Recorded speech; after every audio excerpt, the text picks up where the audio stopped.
definitely help your swing. If you're going east to west, you'll get the balls going to the sides. But if you get it south to north, then you'll get that rising line drive action that you want towards the middle of the field. That's where the extra base hits are. So if you got a personal shagger, even better. What's good, guys? Welcome back to another video. This one is all about 50 at-bats. I don't know if I counted it right, so here's the actual number. First 50 plate appearances and how I break it down. And I'm gonna break it down into not average batting average, because you know you can break 18 bats and get 18 hits, and that's not what I want to do. Instead, I'm going to break it down into different categories, and I want you to judge your at-bats based off that. But before we get into it, I'm a little sad, man. You see those cracks?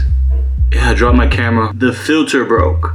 This is the filter for the sun. Walking my dog. I had a camera in the Target bag. Note to self, don't put your cameras in the Target bag. Anyways, we got a long day, a really good day, so I'm not gonna let that bother me. And we're gonna get right to it, but first,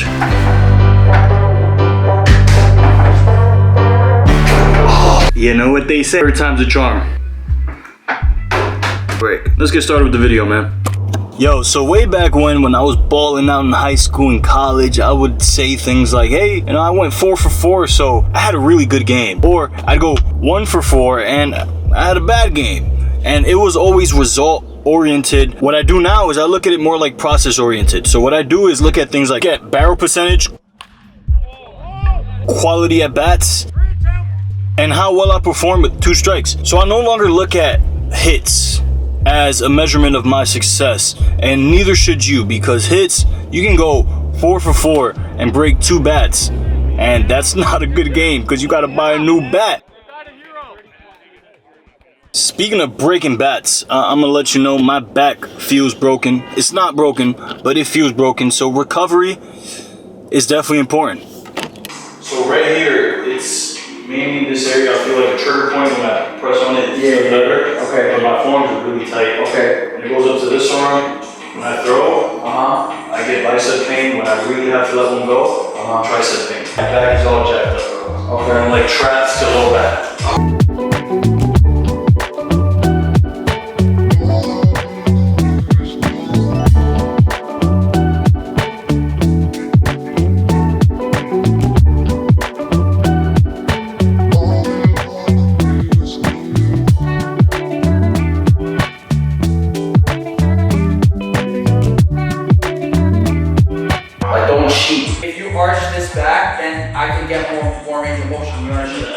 Like stabilize, yeah, exactly.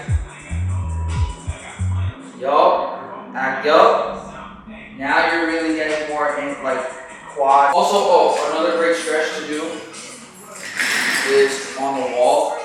So it's a hip flexor and lower back combo. So Don't move this hip. Don't overdo it. Obviously, yeah. Don't pace yourself. Pace yourself. So I learned something new today. My quad is fucked up, and I thought my back was up, but my quad is worse.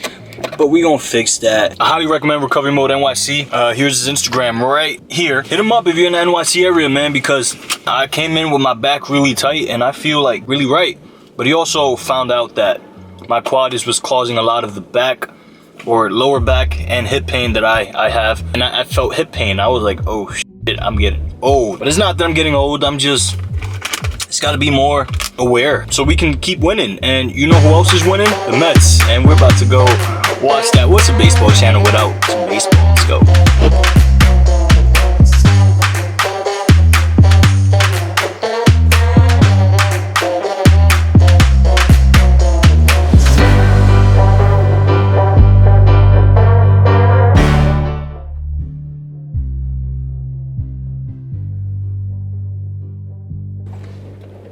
Just pulled into City Field. I don't know if you see behind me.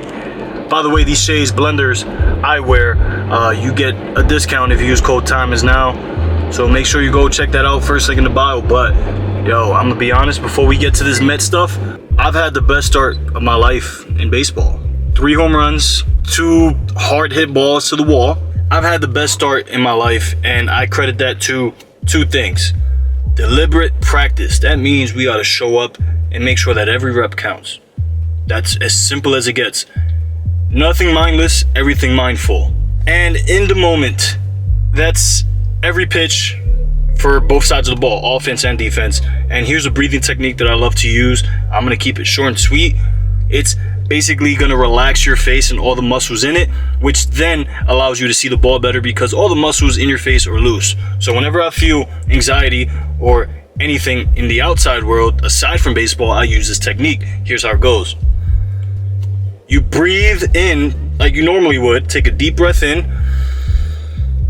On the way out, you let your lips loose and go.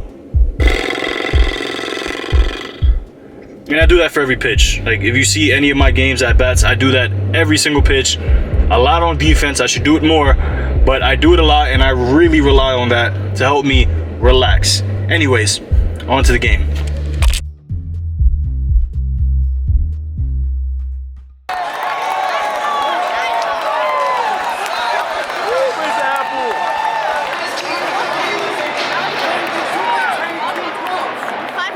How are you feeling? Can I take a picture of you? You worked that ball. Yes! Let's go! Boom! Let's go! And you're back.